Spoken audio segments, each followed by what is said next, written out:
അസ്സലാമലൈക്കും നമസ്കാരം. ഇന്ന് ഞാൻ വന്നിട്ടുള്ളത് ഒരു ഷവർമ ബോളിൻ്റെ റെസിപ്പിയുമായിട്ടാണ്. വീഡിയോ ഇഷ്ടപ്പെടുന്നുണ്ടെങ്കിൽ ചാനലൊന്ന് സബ്സ്ക്രൈബ് ചെയ്യണേ. സബ്സ്ക്രൈബ് ചെയ്യുമ്പോൾ ബെല്ലൈക്കൺ പ്രസ് ചെയ്ത് അതിൽ ഓൾ എന്ന ഓപ്ഷൻസ് കൂടി ഒന്ന് ക്ലിക്ക് ചെയ്യണം. അപ്പം നമുക്ക് ആദ്യം ഷവർമ ബോളിന് വേണ്ടിയിട്ടുള്ള ഡോ തയ്യാറാക്കാം. ഇതിന് വേണ്ടിയിട്ട് ഞാനിപ്പോൾ 4.5 ഗ്ലാസ് മൈദയാണ് എടുത്തിട്ടുള്ളത്. ഒരു ഗ്ലാസ് 200 ml ആണ്.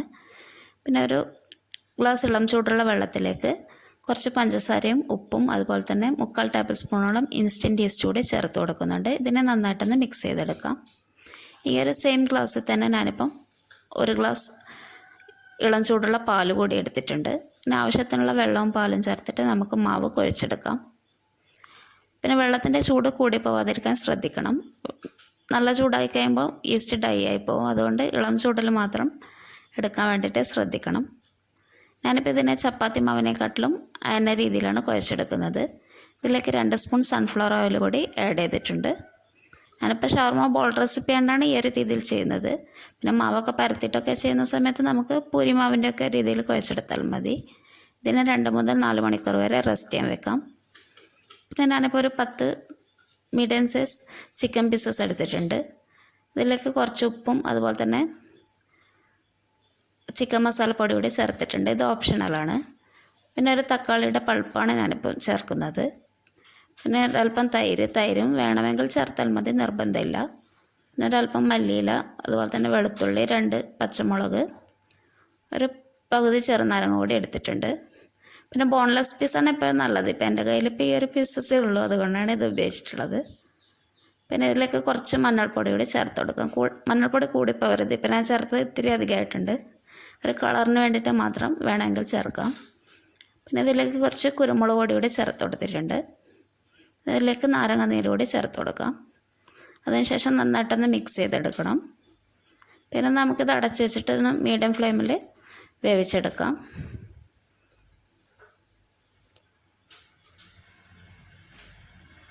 പിന്നെ ഇതിനൊന്ന് തുറന്ന് വെച്ച ശേഷം നമുക്കിതൊന്ന് തിരിച്ചിട്ട് കൊടുക്കാം.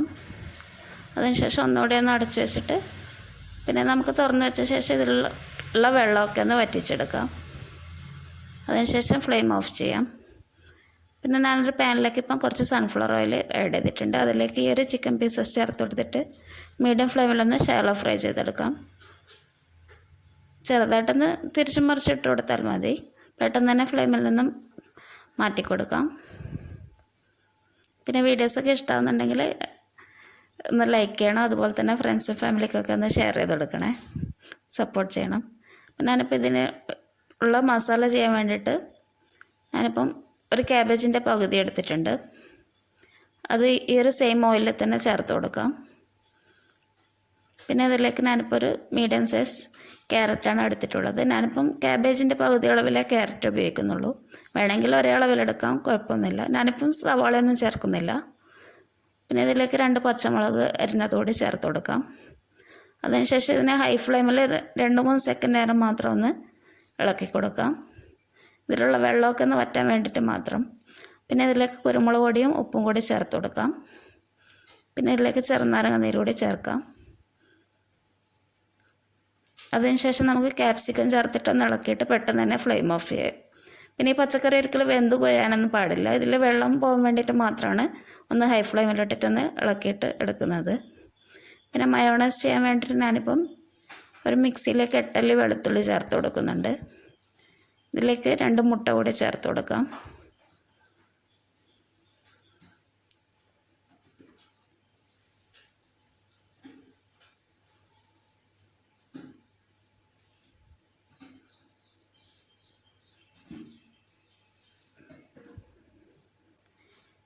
പിന്നെ ഇതിലേക്ക് ആവശ്യത്തിനുള്ള ഉപ്പ് കൂടി ചേർത്ത് കൊടുക്കാം.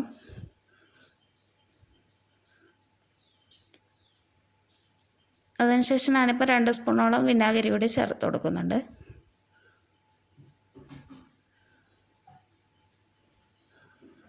ഇനി ഇതൊന്ന് നന്നായിട്ടൊന്ന് അടിച്ചെടുക്കണം. അതിനുശേഷമാണ് നമ്മുടെ ഓയിൽ ചേർക്കുന്നത്. ഇതൊന്ന് നന്നായിട്ടൊന്ന് മിക്സിയിൽ അടിച്ച ശേഷം ഞാനിപ്പോൾ 3/4 ഗ്ലാസോളം ഓയിൽ ചേർത്ത് കൊടുത്തിട്ടുണ്ട്. അപ്പോൾ നമുക്ക് കുറച്ചുകൂടി ടൈറ്റായിട്ട് വേണം ഈ ഒരു റെസിപ്പിക്ക് വേണ്ടിയിട്ട് മയോണൈസ് തയ്യാറാക്കാൻ. അതുകൊണ്ട് ഞാനിപ്പം 2 മുട്ടയ്ക്ക് ഏകദേശം 200 ml സൺഫ്ലവർ ഓയിൽ ഉപയോഗിച്ചിട്ടുണ്ട്. നമ്മുടെ മാവ് ഇപ്പം 4 മണിക്കൂർ കഴിഞ്ഞിട്ടുണ്ട്. നന്നായിട്ട് ഫെർമെൻ്റായിട്ട് വന്നിട്ടുണ്ട്. പിന്നെ ഇതിനൊന്ന് നന്നായിട്ടൊന്ന് മിക്സ് ചെയ്തെടുക്കാം. ആവശ്യമുണ്ടെങ്കിൽ കുറച്ച് മൈദ കൂടി ചേർത്ത് കൊടുക്കാം.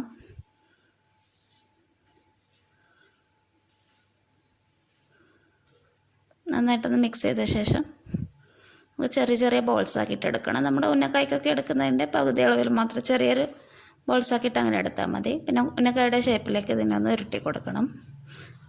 ആവശ്യത്തിന് മൈദ തൂവണം കയ്യിൽ. അതിനുശേഷം നമുക്കിതിനെ പ്ലേറ്റിൽ വെച്ച് കൊടുക്കാം. പ്ലേറ്റിൽ വെക്കുന്ന സമയത്ത് അടുത്തടുത്തായിട്ട് വെക്കാൻ പാടില്ല, കുറച്ച് സ്പേസ് വിട്ടിട്ട് വേണം വെക്കാൻ വേണ്ടിയിട്ട്.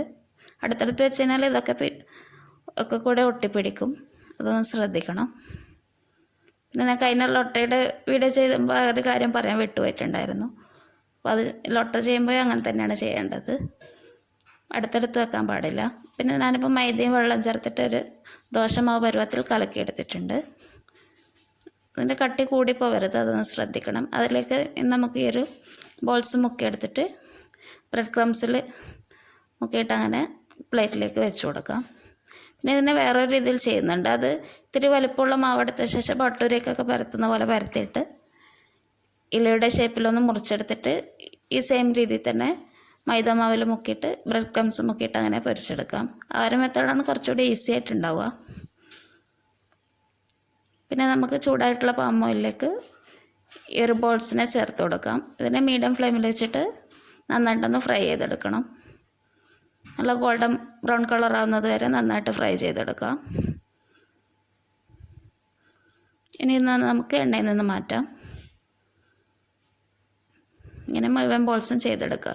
പിന്നെ ഞാനിപ്പം ഈ ഒരു ചിക്കൻ മസാലയിലേക്ക് നേരത്തെ പൾപ്പ് ചേർത്തില്ല, ആ തക്കാളിയുടെ പുറം ഭാഗം മുറിച്ചതാണ് ഞാൻ ഈ ഒരു ഫില്ലിങ്ങിലേക്ക് ഉപയോഗിക്കുന്നത്.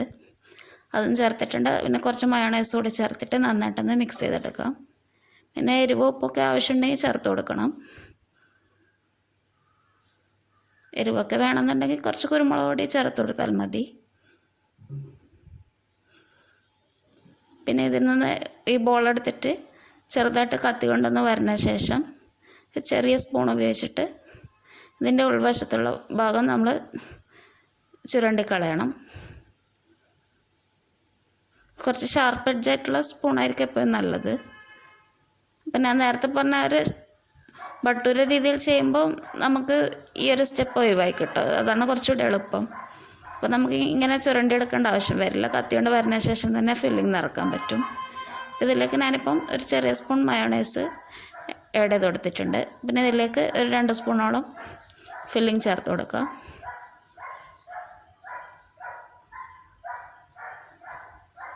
കൂടുതലായിട്ട് അങ്ങനെ തിക്ക് നിറയ്ക്കേണ്ട ആവശ്യമൊന്നുമില്ല. അതിനുശേഷം കുറച്ച് മയോണൈസ് പുറത്തുകൂടി തടയി കൊടുക്കുക.